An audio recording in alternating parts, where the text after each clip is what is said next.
Ito naman ang aking dalawang alagang ah, Philippine Hanging Parrots.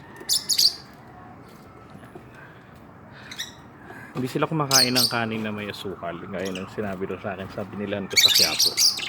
Gusto nila saging, bali nagpapalit na ng balahibo to kaya wala nang buntot yung babae.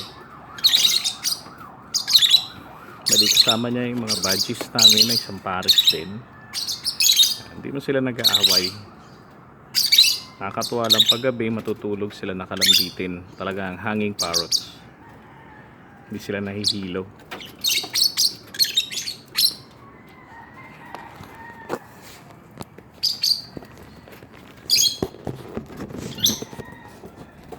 Yan yung saging. Iba-ibang saging binibigay namin sa kanila. Ito naman mga seeds, bird seeds. Yan. Pagkain naman yan ng dalawang budgies namin. Ito yan. Sige. Good morning mga birdies.